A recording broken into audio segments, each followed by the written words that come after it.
Ma'asyiral hadirin, ikhwani rahimakumullah, jamaah salat Jumat Masjid Lawang Kidul yang kita semua insyaallah dirahmati Allah.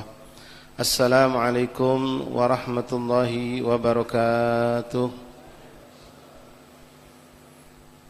Alhamdulillah, thumma alhamdulillah, thumma alhamdulillah, lakal hamdu syukra ya Rabbana. Bersyukur kita kepada Allah Subhanahu wa taala, lakal hamdu ya Allah, yang dengan izin Allah, dengan kasih sayang Allah, dengan rahmat Allah, dengan inayah pertolongan dari Allah, dengan taufik dan hidayah dari sisi Allah, kita mampu datang ke masjid ini untuk bersama-sama insyaallah melaksanakan kewajiban kita salat Jumat berjamaah. Dan alhamdulillah kita diizinkan Allah untuk datang lebih cepat, sehingga kita pun bisa mengikuti apa yang sudah menjadi suatu kebiasaan baik di masjid yang kita cintai ini, Masjid Lawang Kidul, yaitu kurang lebih setengah jam sebelum adzan kita melaksanakan cawesan atau pengajian ringan. Alhamdulillah, thumma alhamdulillah. Ma'asyiral habaib, ikhwan, hadirin bapak-bapak, saudaraku yang dirahmati Allah, tak terasa kita sudah berada di akhir Jumat bulan Sya'ban, dan hanya tinggal beberapa hari lagi bulan Sya'ban ini akan kita jalani bersama. Kita insyaallah ya Rabb berharap ya Rabb, meminta kepada Allah dipertemukan dengan bulan Ramadan, dan orang itu akan benar-benar berharap dan merindukan Ramadan, dan sangat-sangat cemas kalau sampai ada tanda-tanda dia tidak bertemu dengan Ramadan, sakit misalnya, kalau orang itu tahu tentang apa yang ada di bulan Ramadan. Sebagaimana baginda Rasulullah sallallahu alaihi wasallam pernah mengatakan, "Lau ya'lamun nasu ma fi Ramadan la tamannau Ramadan dahar kullah." Atau kama qala sallallahu alaihi wasallam. Rasul pernah mengatakan, bapak-bapak, saudara-saudaraku, seandainya manusia itu tahu tentang apa yang Allah siapkan, Allah berikan di bulan Ramadan, maka mereka akan berharap dan mengharap agar Ramadan itu dijadikan setahun penuh, bukan sebulan, tapi setahun. Nah, sebagian besar tentang hal-hal kemuliaan Ramadan telah sering kita dengar dan datang dari Rasulullah. Tapi sayang, nastaghfirullahaladzim wa natubu ilaik, kita minta hidayah dan taufik dari Allah. Yang kita sudah tahu itu ada banyak dari Rasulullah tentang kemuliaan Ramadan. Yang kita belum tahu sangat banyak, bapak hadirin rahimakumullah, rahasia-rahasia daripada bulan Ramadan. Tapi sayang, apa yang sudah kita tahu kadang-kadang tidak juga menjadi kita termotivasi atau memacu kita untuk mengambil bagian terbesar dari Ramadan. Biasa-biasa kita jadi wong yang biasa, dari jenis puasanya biasa, dari ibadahnya biasa juga, dari membersihkan hati pun biasa juga. Jadi tak kata beda kita puasa dengan ibadah itu, cuma bedanya kalau bulan puasa tak makan tak minum, itu baik, ibadah tak nambah banyak, nyawai maksiat pun tidak bertambah hebat. Ini mengerikan. Itulah muncul apa yang dikatakan oleh ulama, yang dikatakan di antaranya Imam Ghazali mengatakan puasa itu, tingkat puasa manusia dibagi menjadi 3 bagian. Ada yang disebut dengan puasa yang awam, saum awam. Ada yang dikatakan puasa tingkat orang yang khos, yang tengah. Ada lagi khawasul khos, tingkat orang yang paling hebat dalam menjalankan puasa. Siapa itu orang yang dikatakan awam? Yang sesuai dengan apa yang dikatakan Rasulullah, kam min sha'im laisa lahu min asyam ilal ju' wal 'atash. Berapa banyak orang yang puasa di bulan Ramadan mereka tidak dapat kenapa-apa kecuali cuma lapar dan haus, kata Rasulullah. Dalam arti kata memang ini orang dikatakan puasa, dia tidak dituntut mengqadha, tapi nilainya sangat-sangat kecil di hadapan Allah. Padahal bulan Ramadan itu Allah membuka pintu-pintu rahmat dan pahala yang begitu hebat. Sampai dalam riwayat hadis, bapak rahimakumullah, malaikat itu bingung ketika menyaksikan kok masih ada umat Rasulullah di bulan Ramadan tidak mendapatkan bagian rahmat Allah. Kok masih ada umat Rasulullah ini di bulan Ramadan tidak mendapatkan pahala yang hebat di sisi Allah. Kok masih ada di bulan Ramadan umat Rasulullah ini ada yang tidak mendapatkan maghfirah, ampunan dari Allah. Padahal pintu itu dibukakan Allah sehebat-hebatnya, selebar-lebarnya, tapi masih ada orang yang tidak mendapatkannya. Na'udzubillah min dzalik. Itulah yang dikatakan Rasulullah dalam hadis tadi. Dikatakan oleh ulama, itulah puasa orang awam. Kita jangan galak dari kelompok ini. Jangan mau jadi kelompok yang termasuk di sini. Puasa pokoknya cuma lapar dan haus, kata Nabi. Tidak ada nilai-nilai yang tinggi dalam ibadahnya. Yang kedua, puasa orang yang awam, di atasnya itu khusus. Nah, kalau kita masuk kelompok ini sudah cantik, tapi kita pengen lebih lagi untuk urusan akhirat. Jangan puas dengan apa yang kita dapat. Kita ini maaf bapak hadirin rahimakumullah, kalau urusan dunia kita tidak pernah puas, pengen lebih hebat lagi, pengen lebih hebat lagi. Jabatan sudah tinggi, pengen lebih tinggi lagi. Kalau sudah dinomong satu, kalau ada di pucuk satu dan lembeknya juga. Lah punya satu kekayaan, pengen dapat lagi, sudah dapat lagi, tambah lagi, pengen dapat, tidak pernah puas gitu. Tapi subhanallah untuk akhirat kita kadang-kadang ngambil jadilah yang penting ngawi ke. Jadilah yang penting kita menjalankan. Ini yang ada pada diri kita dalam memandang urusan akhirat. Nah, Rasulullah SAW tadi mengatakan seandainya manusia tahu tentang apa yang Allah berikan di bulan Ramadan, la tamannawna, mereka akan berharap, cobalah puasa ini Ramadan ini setahun penuh. Cobalah setahun penuh bulan Ramadan ini. Nah, sekarang kita saling mengingat Bapak, apa yang kami sampaikan mungkin sering sudah kita dengar. Tapi insyaallah bibarakatit takrir yanalut ta'sir. Berkat diulang-ulangi ada bekas insyaallah. Ada yang menempel pada diri kita menjadi motivasi kita untuk memperbanyak ibadah. La ilaha illallah. Ma'asyiral hadirin, ikhwan rahimakumullah. Di antara yang paling menonjol di dalam Ramadan ini yang kita tahu, bahkan seawam-awamnya kita tahu, yaitu Allah Subhanahu wa taala melipat gandakan ganjaran pahala. Ini luar biasa, hebat luar biasa, dan tidak kita dapatkan di luar Ramadan. Apa itu Allah melipat gandakan ganjaran pahala? Saking hebatnya kita ini umat Rasulullah, umat Nabi Muhammad sangat dimanjakan sama Allah, Pak. Puasa ada pada umat-umat terdahulu. Ada syariat puasa pada umat terdahulu, tapi mereka tidak mendapatkan kelebihan yang kita dapatkan sebagai umat Rasulullah. Kita tahu dari mana dalilnya, jelas dalam Al-Quran ketika Allah memerintahkan kita untuk puasa, kutiba alal kama kutiba alal ladzina min qablikum ya ayyuhalladzina amanu kutiba alaikumusiyam kama kutiba alal ladzina min qablikum, kami wajibkan kepada kamu puasa seperti kami telah mewajibkan orang-orang sebelum kalian. Jadi umat-umat terdahulu pun puasa. Tapi kelebihan-kelebihan Allah lebihkan untuk Rasulullah sangat banyak. Di antaranya lipat ganda pahala. Apa yang Allah berikan lipat ganda pahala itu? Allah katakan pahala umat Rasulullah di bulan puasa, kalau dia melakukan ibadah sunnah, kunjuk pahalanya seperti melakukan ibadah wajib. Sallu ala Nabi. Jadi kalau kita nak unjuk umpama Bapak, wajib sama sunnah tak pacak disamakan. Walaupun bentuk zahirnya sama, solat 2 rakaat qabliyatus subuh sama solat subuh 2 rakaat. Sama katik beda. Apalagi orang yang tak pakai kunut, katik beda sama sekali. Solat 2 rakaat fajar sebelum subuh sama solat subuhnya itu. Tak ada beda. Tapi kalau kita tak solat qabliyatus subuh, ada tuntutan di neraka, katik. Ada tuntutan wajib qadha? Tidak ada. Tapi kalau salat subuh tidak dilakukan, wajib diqadha, ditinggalkan, naudzubillah, jatah neraka sudah pasti kita dapatkan karena ini salat. Tidak bisa digampangkan. Nah, ikhwan rahimakumullah, kalau kita umpamakan salat sunnah itu Bapak, katakanlah kita diunjuk Allah pahala 1000 untuk salat sunnah 2 rakaat diunjuk pahala 1000. Ini di luar Ramadan. Dan untuk salat wajib, katakanlah kita ambil subuh bela, sama-sama 2 rakaat. Qobliyah subuh 1000 pahala diunjuk Allah. Lalu salat subuhnya 10.000 atau 100.000 bila. 100.000. 1000 pahala sunnah. Yang wajib 100.000 Allah unjuk. Di bulan Ramadan itu tidak seperti itu. Allah akan jadikan sunnahnya kita itu 100.000 diunjuk pahala oleh Allah. Bagaimana dengan yang wajibnya? Kata Allah, kulipatkan sampai 70 kali lipat. Bahkan sampai 700 kali lipat. Bahkan sampai jumlah yang tak terhingga kecuali aku yang tahu, kata Allah. Wassaum li, kata Allah. Aku yang unjuk langsung, aku yang hitung langsung. Malaikat pun tak tahu berapa yang Allah berikan kepada umat, kepada hambanya. Nah sekarang kalau kita lihat seperti ini, luar biasa. Pahala sunnah diberikan bagaikan pahala wajib. Yang wajib dilipat gandakan 70, bahkan sampai 700, bahkan sampai jumlah yang tak terhingga. Contoh paling gampang, ini sholat Jumat hari ini kita Bapak. Hari ini kita sholat Jumat. Kata kalau Allah unjuk pahala 100.000 pahala kita. Lalu insya Allah ya Rabb, panjang umur Jumat depan ketemu lagi dengan Jumat, sholat lagi kita Jumat. Wallahi tidak sama pahala Jumat hari ini dengan Jumat akan datang itu. Kenapa? Jumat depan itu sudah Ramadan. Bukan 10.000, kalikan 70, bahkan boleh jadi Allah pilih kita mendapat 700 kali lipat.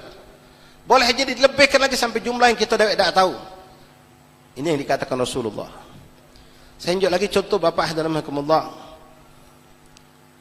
Kita insya Allah ini adalah hisab, belum secara matlak, belum lihat dengan secara hilal.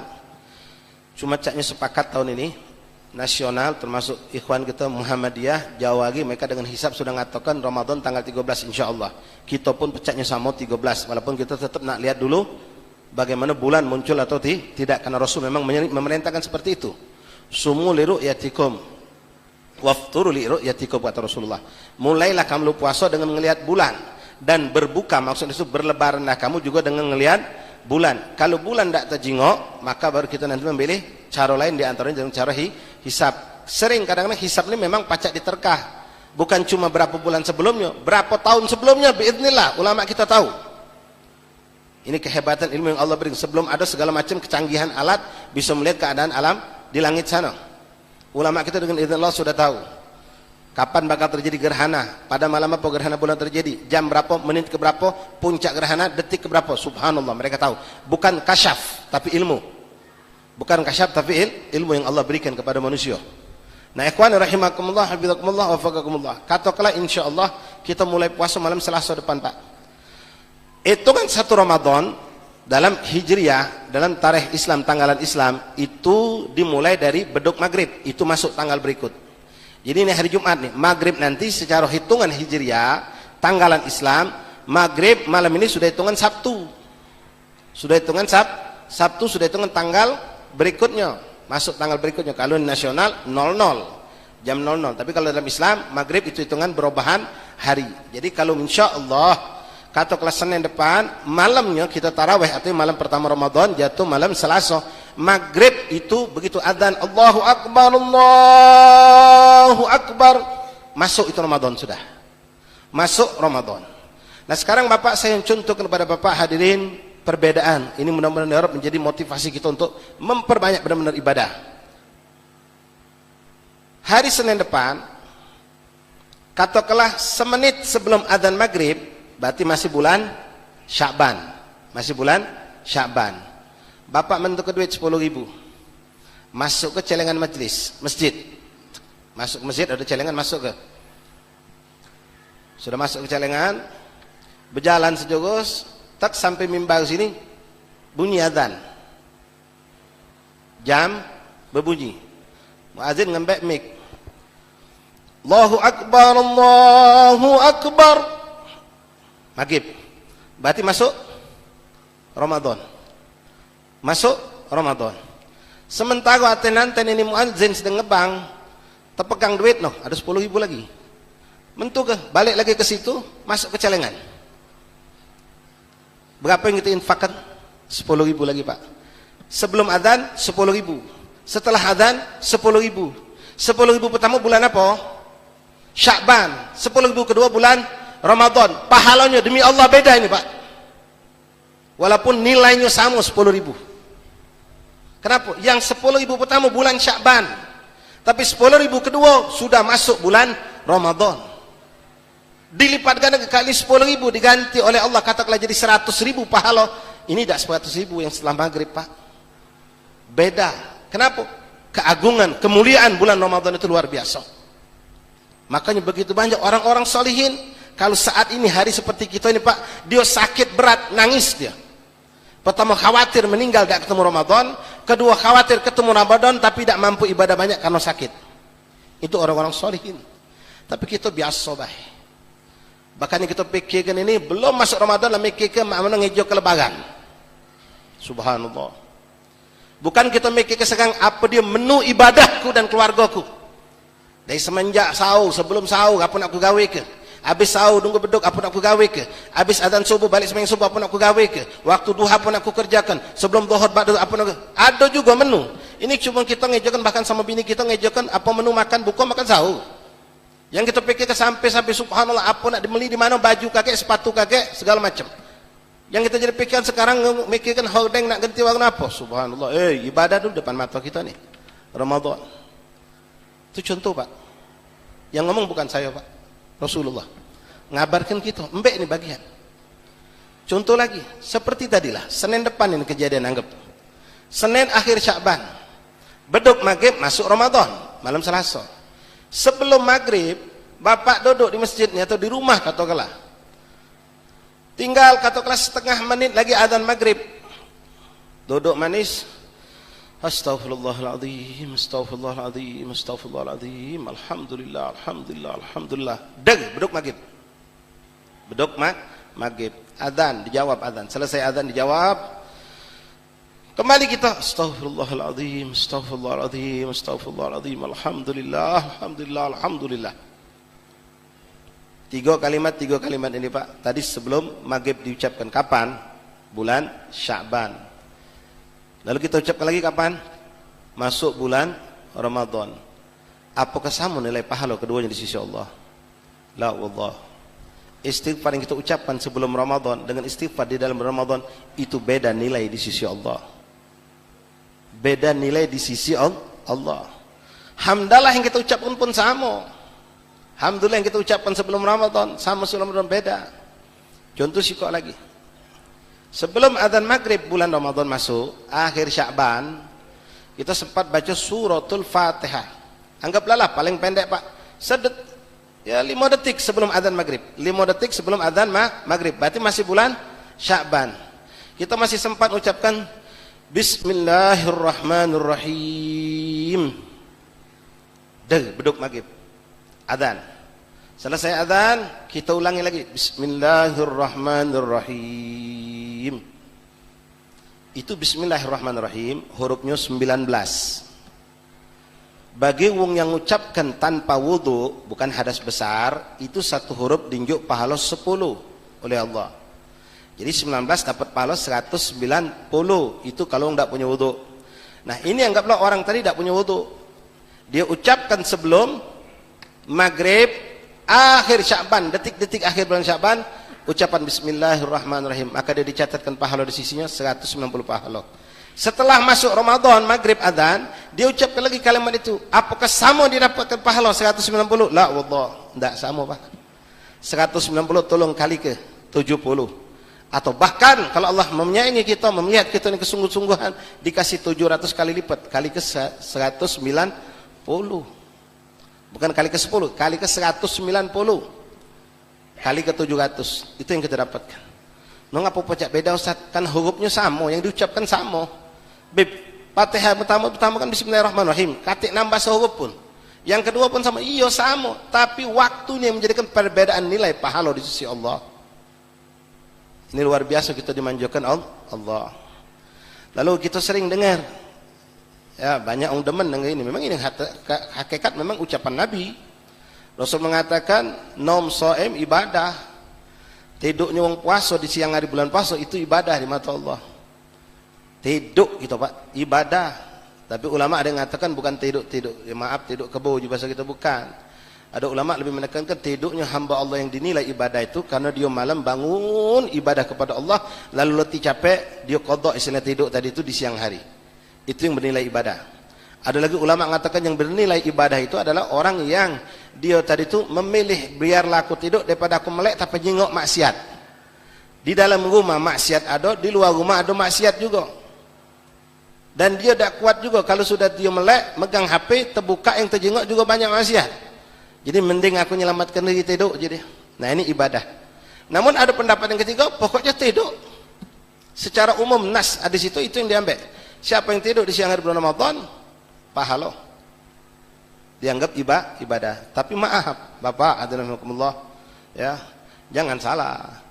Wong tidur setengah jam sama ngaji setengah jam, nak sama tak pahalanya? Ya tak bisa sama. Ada wong bawaan sama-sama, lah sudah pengen tidur. Balik ke rumah dari cawisan habis subuh di masjid. Melok cawisan sampai isyraq, badal isyraq balik ke rumah, ngantuk berat. Katakanlah budak ini 2 beradik, ngantuk berat. Sikok langsung tidur, blek nyampe rumah. Sikok masih bertahan maco dulu selembar 2 lembar Quran baru tidur. Sama tak kikio? Yo beda. Walaupun dikatakan tidurnya wong puasa itu adalah ibadah, jelas ibadah yang memang ibadah lebih nilainya tinggi dan dicintai oleh Allah. Kemudian sumtus shaim tasbih. Diamnya kita menahan diri dari ucapan-ucapan yang malayak nih, yang tidak ada faedah, nguntung ke dunia akhirat tidak, ngerugikan dunia akhirat tidak juga. Kita tahan diri kita untuk tidak mengucapkan kalimat-kalimat itu. Kalau yang makruh jelas makruh, kalau yang haram jelas dosa. Ini model Pak, misalnya kita kadang-kadang berkelakar, ya, berkelakar yang disebut malayak itu kata Rasulullah dalam sebuah hadis, min husnil Islam mar'u tarki malayak nih. Daripada bentuk salah satu kebagusan kebaikan seorang mukmin muslim itu, dia mampu meninggalkan apa yang tidak ada urusan, tidak ada faedah, tidak ada nguntungkan dia. Digawe ke tidak nguntungkan, ditinggal ke tidak ngerugikan. Contoh apa? Ini mungkin maaf, saya pun sering melakukan mungkin Pak. Model kita berkelakar, lagi duduk, kadang-kadang yang tidak bagus tadi di masjid, di tempat yang mulia, lagi duduk. Ada kawan sih kok berkelakar kita. Woi, pasal lah kami, minagi. Bau lebar puasa ke-10, pasal lah kami. Iya, aku dengar daging lah sekian, ayam lah sekian. Nah ini tidak berdosa omongan ini Pak. Tapi kalau kita nahan diri dari ngomong-ngomong macam ini, itu lebih afdal. Lebih afdal dan mendatangkan pahala seperti orang bertasbih di sisi Allah. Tapi maaf, ini Rasul memang ngomong. Lalu ada orang yang tidak ngomong seperti tadi, diam baik, itu dapat pahala seperti orang yang bertasbih. Dengan orang yang benar-benar bertasbih, nak disamakan apa? Tidak bisa. Orang yang benar-benar bertasbih jelas lebih afdal dibandingkan orang yang diam tanpa berucap, berzikir, melakukan apapun bentuk ibadah. Ikhwani rahimakumullah, hafizakumullah, fukakumullah, mengingat waktu, kami ingin sekali lagi mengingatkan di sini. Saya minta maaf sebelumnya, bukan hendak mengatakan kami yang terbaik, orang lain tidak baik, kami yang terunggul, orang lain tidak unggul, kami yang bagus, orang lain tidak bagus, tidak. Cuma ini motivasi buat kita baik. Tadi sudah saya sampaikan Pak, bagaimana Ramadan ini Allah berikan pahala berlipat-lipat ganda, di antaranya pahala sunnah dinjuk Allah sebagai dinjuk jatah pahala wajib mengenai sholat taraweh Pak. Sholat taraweh ini sekarang Masya Allah, ya zaman saya masih kecil Pak, ya tahun-tahun 90-an, 80-an, ya itu tak terdengar. Paling sikok dua, maaf kalau terdengar itu, oh itu orang Muhammadiyah aja kita. Ngapa? Sholat 8 rakaat taraweh. Zaman saya masih kecil tak terdengar Pak. Yang ada seluruh musola langgar-langgar ini 20 taraweh, 3 witir. Yang semayang orang tua-tua. Minari, Masya Allah, kita cahan milih yang 8. Mencari dalil. Maaf, minta maaf ikhwan ya. Kalau dia orang Wahabi, Salafi, ya memang kendaklah dia lah, sudah. Tapi yang kita sayangkan, kita bukan Wahabi, bukan Salafi. Milih 8. Padahal Allah menjanjikan, oi kamu gawe ke sunnah, kunjuk pahala wajib. Artinya berbanyaklah kamu ibadah. Tapi kita puas dengan yang sedikit, 8 jadilah. Kadang mencari-cari dalil. Katik dalilnya Nabi semain 20 rakaat taraweh. Mano dalilnya Nabi semain taraweh 8 rakaat? Mbak kan juga, tak katik. Yang ada 8 rakaat Nabi sholat malam. Yang ada Rasulullah sholat malam 8 rakaat benar. Tapi bukan sholat taraweh itu. Umum sifatnya. Di luar Ramadan juga. Tidak ada yang tahu secara persis berapa Nabi itu sholat taraweh.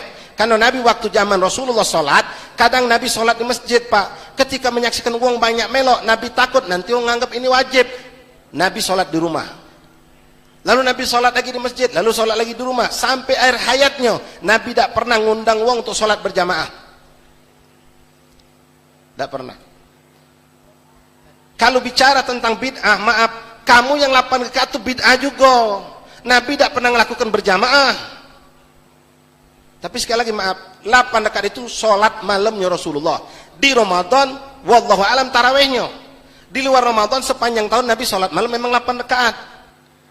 Adapun riwayat yang 2 rakaat memang kuat, 4 rakaat memang ada juga riwayatnya. Kita tidak masalahkan 4 rakaat salam silakan. Tapi hadis yang kuat mengatakan sholatul lail mathna mathna. 2 rakaat kata Rasulullah. Sekali lagi, nak 4 rakaat 1 salam tidak jadi masalah. Cuma sayang kenapa kita yang gagah apalagi Pak, yang masih muda nih. Nak milih cuma 8 rakaat cukup puas kita.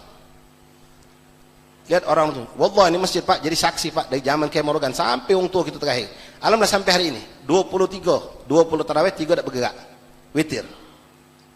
Bahkan orang itu berlomba-lomba pengen banyak ibadah puasa, pengen banyak sholat sunnah. Allah lipat gandakan ini.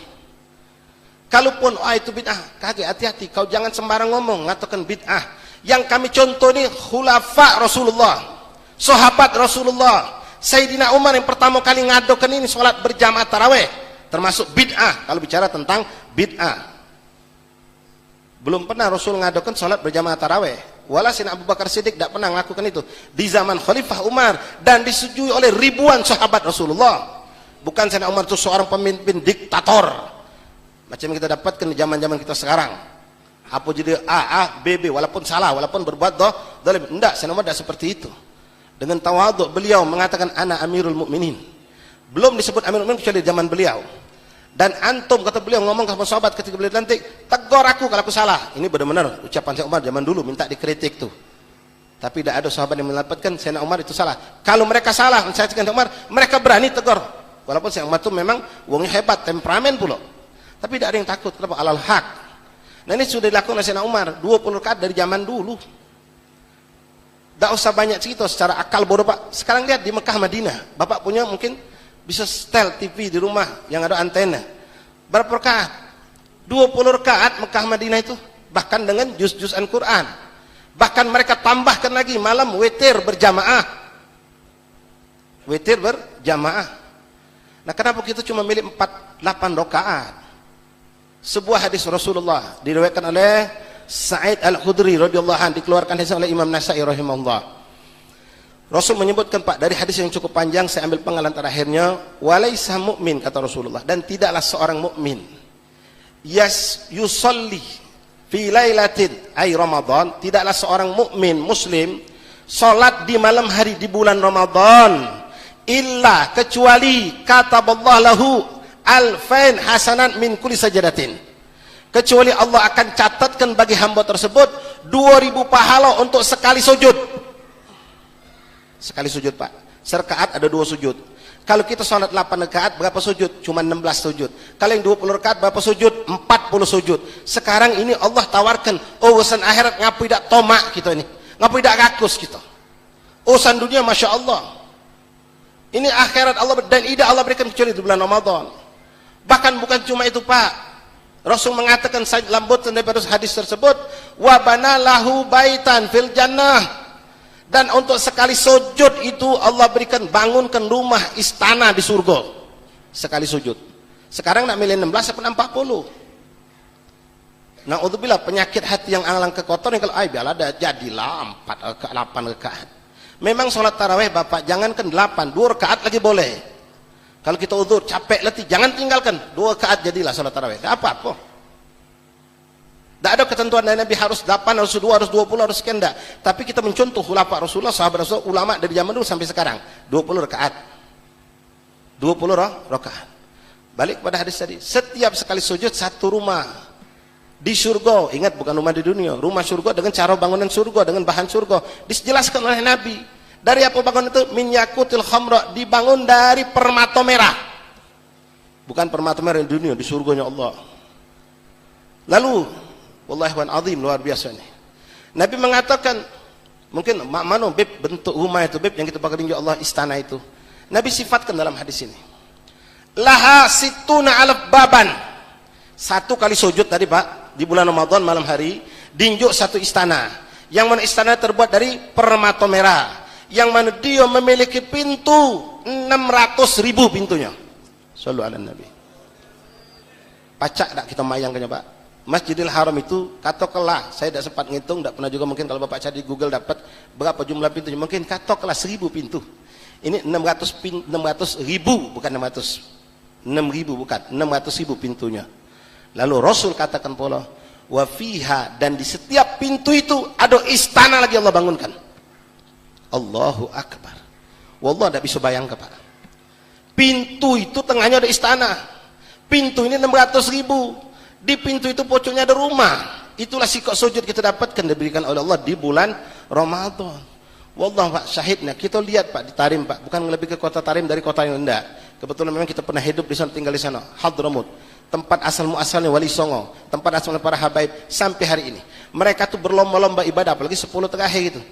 Kami lihat guru kami Al-Habib Salim bin Abdullah Syarim pernah kesini Pak. Beliau waktu itu sudah sakit, sudah duduk di kursi roda. Habis sholat, ngimami sholat, ikut sholat tarawih di pesantren beliau. Beliau ngikut lagi sholat tarawih di tempat lain, ngulangi lagi sholat tarawih. Selesai sholat lagi di tempat lain lagi. Karena memang di kota Tarim sholat tarawih tidak bareng seperti kita Pak. Sholat isya memang di awal waktu, sholat tarawih ada yang jam 9, ada yang jam 11, ada yang jam 10, ada yang jam 12. Bahkan Masjid Agungnya kota Tarim itu sholat jam 1:30 tarawih. Jadi mereka belum sudah sholat ini pindah lagi. Nah kami pun begitu, kami dulu sama banyak asatidz yang pernah sana, sudah selesai sholat di Darul Mustafa, kita diajak lagi sholat lagi di Masjid Segap. Ikut sholat selesai, duduk istirahat setengah jam, pindah lagi ngikut sholat di masjid berikut lagi. Sallallahu alaihi Nabi. Jadi benar-benar jadi syahrul ibadah, benar-benar. Jadi yuk kita perbanyak ibadah. Saya cuma menghimbau, ajak ketua masjid musola kita, payo goba tahun ini 8 rakaat goba jadi 20. Kalau memang mereka ngotot dengan dalil tadi, bukan kita nak berbantah, tak bagus berbantah, Pak. Tolong jelaskan. Mana dalil Nabi sholat tarawih 8 rakaat? Tak ada. Nabi tak pernah menentukan 2, 8, wala 10, wala 20. Adapun Nabi sholat 8 rakaat itu sholat malamnya Rasulullah. 3 witir. Artinya dilakukan sholat itu di luar Ramadan dan di dalam. Boleh jadi di bulan Ramadan, di luar Ramadan. Wallahu alam. Tapi untuk tarawih, yang paling tahu kehidupan Rasulullah siapa, Pak? Sahabat Rasulullah. Sekarang Sayyidina Umar sudah nyontohkan, sama saat Sayyidina Umar hidup bukan dewean. Sahabat Nabi masih ribuan jumlahnya. Dan mereka semua sepakat, bahkan Imam Ali bin Abi Thalib karramallahu wajhah radhiyallahu an itu digelar Nabi bab Madinatul Ilm. Wong yang paling hebat ilmunya, termasuk dari sekian banyak ulama sahabat, beliau termasuk Imam Ali bin Abi Thalib.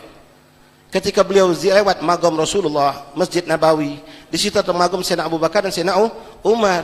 Beliau berhenti. Lalu beliau pandang kubur Sayyidina Umar yang ada di samping magam Rasulullah. Berkaca-kaca Pak mata Imam Ali, Pak. Mengatakan dan mendoakan Sayyidina Umar dengan mengatakan, nawwarallahu gabrak ya Umar kama nawwarta masajidana. Semoga Allah menambahkan terang benderang kuburanmu wahai Umar, sebab karena engkau telah menjadikan masjid-masjid kami terang benderang di bulan Ramadan. Kenapa? Sayyidina Umar yang membuat bid'ah itu. Untuk mengumpulkan orang semua salat berjamaah taraweh dengan dipimpin satu imam. Masjid sana, dusun sana, kampung sana, semua melakukan dengan apa yang diisyaratkan oleh Sayyidina Umar, yang disetujui oleh para sahabat, termasuk beliau Imam Ali bin Abi Thalib yang begitu cinta dengan Sayyidina Umar sampai mengatakan, mendoakan, nawwarallahu gabrak ya Umar kama nawwarta masajidana. Berkat kau wahai Umar, masjid-masjid menjadi terang. Apa? Setiap orang datang ke masjid, salat tarawih di masjid, bawa obor. Masing-masing naruh di dinding masjid itu, kan naruh dinding. Jadi terang masjid itu, di mana-mana terang. Berkata apa? Wong pengen sholat tarawih berjamaah. Jadi kalau mau bicara tentang bid'ah, ya berjamaah tarawih juga adalah bid'ah. Mau 2, 4, 8, 10, 12 silahkan. Tapi kalau bicara bid'ah itu bid'ah. Jadi kita jalan ke selama ini, sekali lagi saya mengajak, menghimbau yang muda-muda, ya. Tolong Bapak pengurus masjid mushola, kalau pacak, ya, 20 rakaat. 20 rakaat kita lakukan tarawih itu, Pak. Nyantai juga tarawih itu, tarawih artinya nyantai. Jangan kita bikin orang capek. Habis sholat tarawih, kita duduk sejenak, baca qasidah, dapat 4 rakaat misal. Baca qasidah, baca doa, ada apa-apa, tegak lagi, sholat lagi, dapat 4 rakaat, duduk istirahat dengan tegak lagi. Itu yang dilakukan oleh banyak orang-orang di negeri kita seperti itu. Jadi jangan kita terburu-buru pula caranya. Ambil kesempatan ini, Pak. Ya, ambil keberkahan ini, jangan sampai kita lupakan. Ingat sekali lagi, 1 detik di bulan Ramadan nilainya beda dengan 1 detik di luar Ramadan. Jadi sudah saya gambarkan di awal Ramadan, dan nanti pun di akhir Ramadan. Semenit terakhir sebelum adzan maghrib malam lebaran itu beda dengan semenit setelah maghrib malam lebaran. Kalau Bapak sempat baca Bismillahirrahmanirrahim, Qul huwallahu ahad, Allahus samad, lam yalid walam yulad, lam yakul lahu kufuwan ahad. Terakhir bulan Ramadan, sebelum buka terakhir sempat baca itu. Lalu adzan maghrib, Allahu akbar, Allahu akbar, adzan maghrib, berarti masuk malam lebaran, berarti bulan Syawal. Lalu Bapak baca lagi Bismillahirrahmanirrahim, Qul huwallahu ahad, Allahus samad, lam yalid walam yulad, lam yakul lahu kufuwan ahad. Dengan bacaan yang sama, ayat yang sama, huruf yang sama, tapi demi Allah pahala beda di sisi Allah. Yang waktu di bulan Ramadan dilipat gandakan sampai 700 kali lipat, bahkan lebih. Tapi setelah malam lebaran balik normal lagi 10 kali lipat, cuma dinjau oleh Allah Subhanahu wa taala. Mari Bapak alhamdulillah kita minta sama Allah mudah-mudahan sampai ke Ramadan ya Rabb dalam keadaan sehat walafiat, penuh taufik dan inayah dan hidayah dari Allah Subhanahu wa taala. Kita tekad bulat dari sekarang, Pak, jadwalkan kehidupan Ramadan istri kita, anak kita untuk tahun ini insyaallah lebih banyak beribadah, lebih banyak mendekatkan diri kepada Allah Subhanahu wa taala, dan insyaallah tahun ini Ramadan lebih berkah, lebih besar, lebih tinggi nilainya di sisi Allah Subhanahu wa taala dibandingkan Ramadan yang telah lewat. Amin Allahumma amin ya rabbal alamin. Bismillahirrahmanirrahim. Alhamdulillahirabbil alamin.